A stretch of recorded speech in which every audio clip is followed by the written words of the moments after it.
Assalamualaikum warahmatullahi wabarakatuh. Perkenalkan, saya Bayi Dewi Sukma Septiani MGZ, dosen dari program studi S1 Ilmu Gizi, Fakultas Kesehatan, Universitas Nahdlatul Ulama Nusa Tenggara Barat. Pada kesempatan kali ini, saya akan memberikan pernyataan diri dosen dalam unjuk kerja Tridharma Perguruan Tinggi bidang pengajaran dalam mata kuliah konseling dan pelatihan gizi. Mata kuliah konseling dan pelatihan gizi ini berada pada semester genap dengan bobot 3 SKS, terdiri dari 2 SKS teori dan 1 SKS praktikum. Dengan jumlah tatap muka 16 kali pertemuan, diantaranya 14 kali pertemuan kelas, 1 kali UTS, dan juga 1 kali UAS.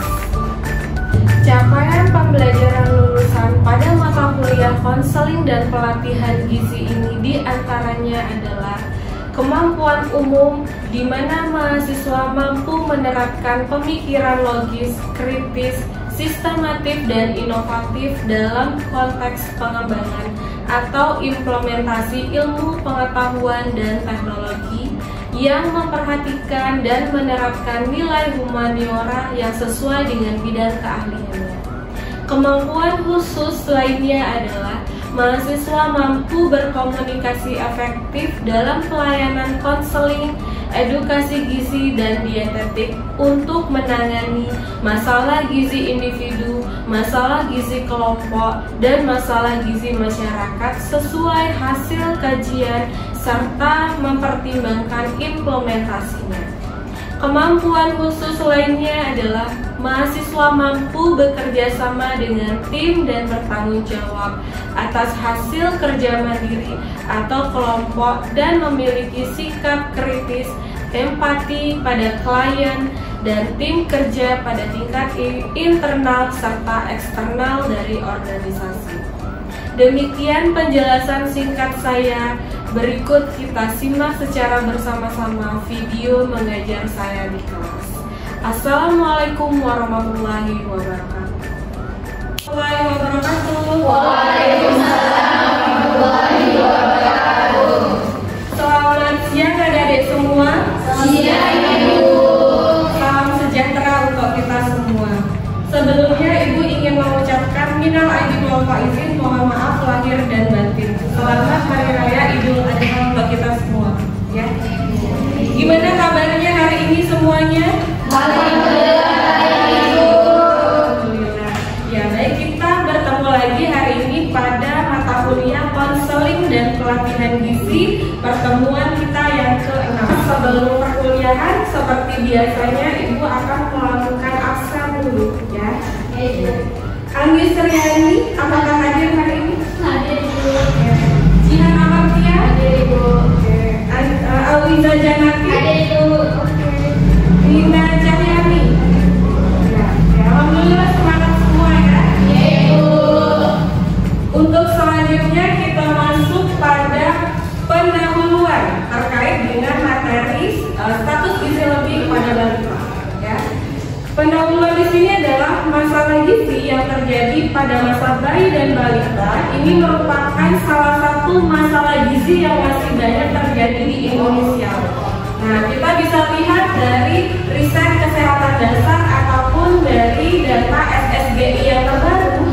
Di sana terlihat bahwa masih tingginya angka kejadian gizi kurang, underweight, kemudian obesitas, gizi lebih, overweight, dan juga masih ada balita dengan kondisi gizi buruk.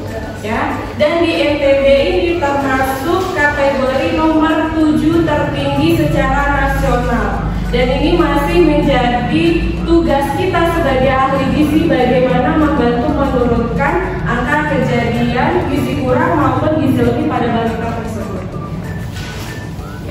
Untuk adik-adik semua, apakah kalian tahu yang namanya Riskesdas, kemudian data SSGI?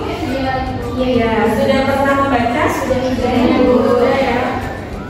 Kemudian saat ini masalah gizi yang ada pada bayi maupun balita tidak hanya masalah kurang gizi saja, tetapi juga terkait dengan masalah kelebihan berat badan atau overweight. Kira-kira menurut adik-adik semua apa sih yang menyebabkan balita mengalami gizi lebih? Ya, kelebihan pola asuh bisa, kelebihan asupan makanan.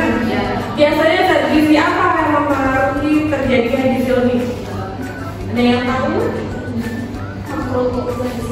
Zat gizi makro apa biasanya? Makro ada karbohidrat, protein, lemak. Ya, lemak apa? Ada yang? Ya, lemak jenuh. Karbohidrat juga karbohidrat. Karbohidrat sederhana. Ingat lagi ya. Nah, ini ya ada beberapa contoh jenis makanan yang bisa menjadi pemicu masalah gizi pada balita. Di antaranya balita lebih suka untuk mengkonsumsi permen dan coklat. Ya, realitanya memang seperti itu. Kemudian minuman yang banyak mengandung gula. Gula ini adalah sumber karbohidrat sederhana. Kemudian ada makanan cepat saji atau makanan junk food. Contohnya burger, kebab, ya, ciki-cikian. Kemudian kue yang mengandung banyak gula dan coklat. Ini juga termasuk sebagai komponen dari karbohidrat sederhana. Dan ada juga kandungan dari keju dan juga kacang-kacangan. Ya.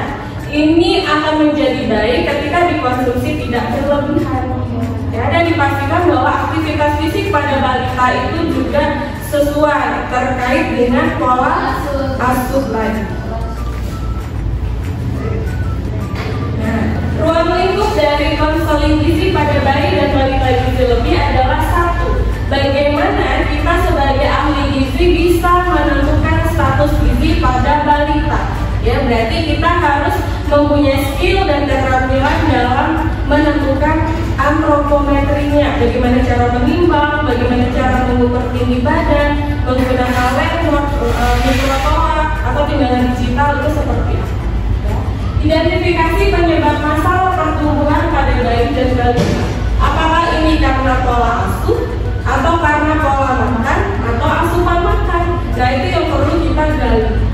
Kemudian bagaimana menentukan penyebab masalah pertumbuhan bersama ibu, berarti berkaitan dengan pola asuh.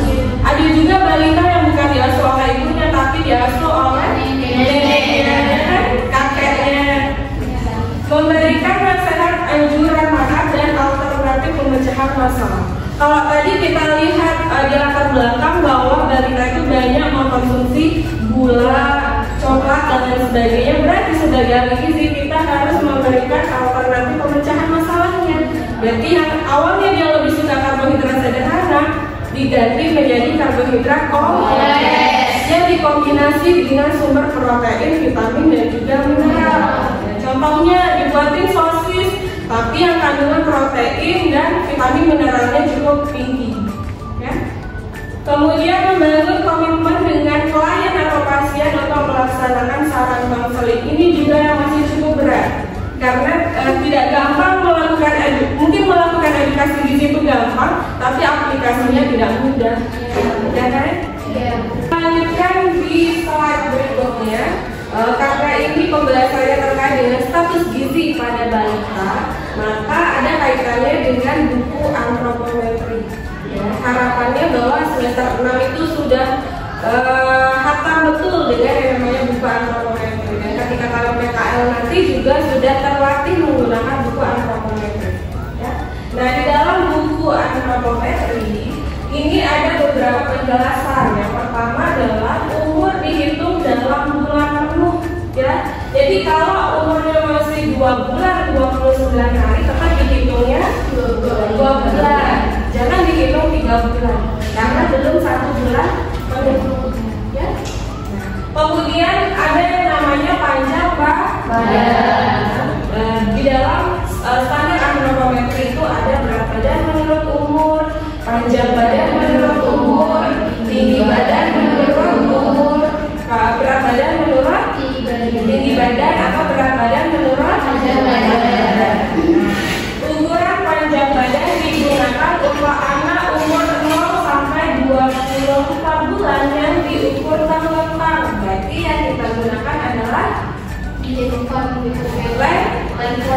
Ya, landlord yang dipakai ya, bukan dipaksa anaknya untuk berdiri. Kalau anaknya diukur dengan berdiri, maka harus dikoreksi 0,7. Jadi ditambahkan 0,7 cm. Ini juga udah dijelaskan di pertemuan sebelumnya ya. Untuk ukuran tinggi badan ini digunakan untuk anak di atas 24 bulan. Berarti anak di atas usia berapa tahun? 2 tahun ya. Bila anak umur di atas 24 bulan diukur menggunakan landlord, diminta untuk tiduran, itu dikurangi 0,7 ya. Ingat ya. Kemudian ada istilah gizi kurang dan juga gizi buruk di sini ya.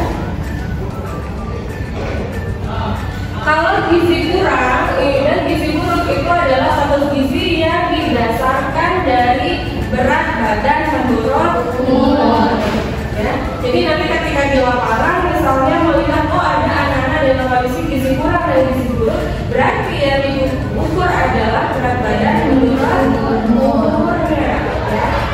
Ini kalau gizi kurang nama lainnya adalah underweight. Begitu juga dengan gizi buruk namanya adalah underweight. Sampai di sini paham? Paham. Ya, ingat ya, ada yang dikurangi 0,7 dan ada yang ditambahkan 0,7. Nah, kita masuk pada bagian kategori dan ambang batas status gizi pada anak. Sudah punya bukunya belum? Sudah ya. Sudah tahu indeks masa tubuhnya? Di sini ada IMT, kemudian ada BB/U, BB/U dan juga BB/BB. Berat badan menurut umur kategorinya adalah gizi buruk, gizi kurang, gizi lebih ya. Kalau anak itu dengan kondisi pendek, berarti yang diukur adalah tinggi badan menurut umurnya ya. Ingat tadi kalau dia usianya 24 bulan ke bawah, berarti diukur menggunakan apa? Ditambahkan apa dikurangi 0,7? Ditambah. Kalau dia usianya 2 tahun ke atas, dikurangi 0,7. Kalau dia diukur dengan cara apa?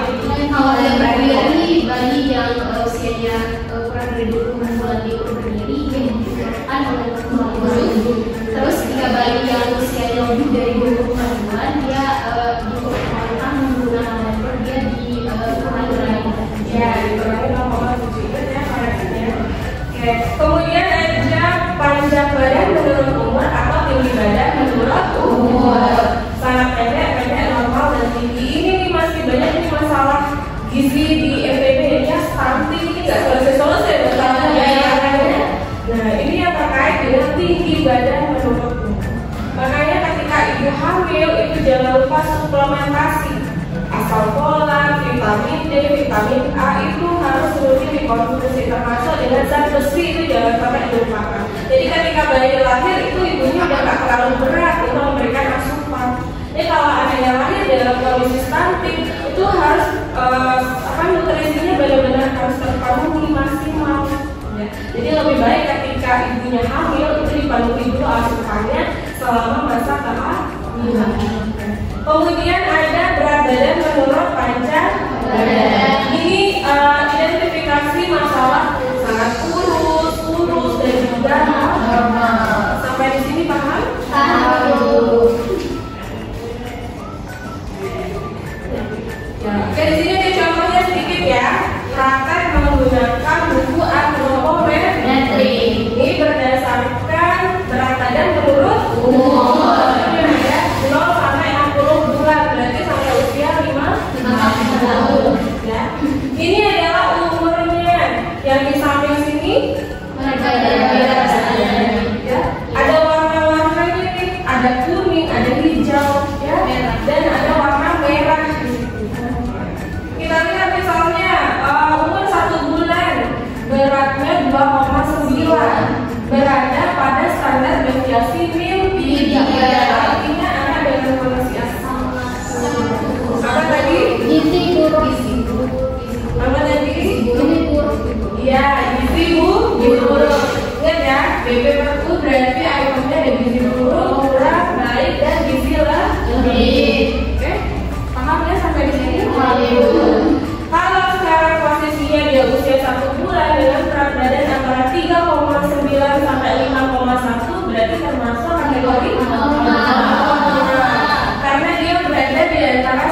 Ibu persilakan 2 orang maju. Ada yang sebagai konselor dan juga ada yang sebagai pasien. Dalam hal ini pasiennya adalah ibu balita. Silakan. Ada yang maju? Boleh. Saya boleh. Ya, nonis ya. Sama Mbak Nurul lagi ya. Yang lain sambil disimak dan dibuka modulnya. Ya, modul praktikum konseling dan pelatihan ya. Sambil dilihat. Baik, di sini sudah ada konselor kita ya. Nanti nonis berperan sebagai konselor, kemudian Mbak Nurul Baiti sebagai pasien atau kliennya. Dalam hal ini sebagai ibu balita, ya. Nah, di dalam tata cara melakukan konseling gizi ada beberapa hal yang harus kita perhatikan. Yang pertama adalah melihat sikap tubuh dari konselor dan juga pasiennya. Mungkin Ibu persilakan dulu Mbak Baiti selaku pasien bisa duduk dulu. Ya, silakan duduk dulu ya. Kemudian nonis sebagai konselor. Nah, di sini diperhatikan ada tata cara yang baik dan juga kurang baik atau sopan santunnya kurang terhadap pasien, ya. Nah, coba kita coba lakukan dulu ya. Ketika nonis menjadi konselor, tapi dengan posisi berdiri, sementara pasiennya dengan posisi duduk, maka menurut adik-adik apakah itu sopan atau tidak? Tidak. Jadi ketika nonis di sini berdiri, kemudian mengucapkan salam dan menanyakan kabar kepada pasien, tapi posisinya tidak sama rata dengan pasien, maka dikatakan tidak baik atau tidak sopan. Ya, coba dicontohkan dulu nonis. Selamat pagi Ibu. Pagi. Ya, seperti itu ya. Jadi ada posisi yang tidak sesuai di situ. Alangkah lebih baiknya jika nonisnya, konselornya duduk, kemudian pasiennya juga duduk ya. Coba silakan. Oke. Selamat pagi Ibu, ada yang bisa saya bantu? Selamat pagi, nama saya. Ya. Nah, yang harus diperhatikan antara konselor dan pasien adalah yang pertama mengucapkan apa? Salam dulu ya, bisa assalamualaikum atau selamat pagi. Kemudian hal yang pertama yang harus ditanyakan adalah kabarnya bagaimana dan namanya siapa. Kenalan dulu sama pasiennya, ya. Walaupun kita sudah bisa lihat dari rekam medis pasien, tapi alangkah lebih baik kalau perkenalan dulu. Jadi ada chemistry, kedekatan antara pasien dan konselor. Coba dipraktekkan dulu. Oke, baik, selamat pagi Ibu. Pagi. Dengan Ibu siapa? Ibu Baiti. Oke Ibu, saya dan ahli gizi atas nama Miss Apriliati. Ada yang bisa saya bantu Ibu? Ya, ini terkait dengan anak saya yang berat badannya tidak naik selama sebulan. Oke, boleh saya lihat KRS-nya Ibu? Boleh. Oke. Dan yang harus kita perhatikan tadi ada kontak mata, ya, antara konselor dan juga pasien. Ya. Jadi jangan sampai konselornya menghadap ke sebelah sana sementara pasiennya ngeliatin konselor. Ya. Jadi ada tatap muka di situ antara konselor dan juga pasien. Ya. Dan hati-hati kalau pasiennya nanti laki-laki atau lawan jenis, woi, terbentuk chemistry-nya susah lagi antara konselor dan pasien. Tatapnya bisa agak lama itu nantinya dan lebih dalam. Ya itu ya bentuk praktek dari konseling gizi antara konselor dan juga pasien atau klien. Oke, selanjutnya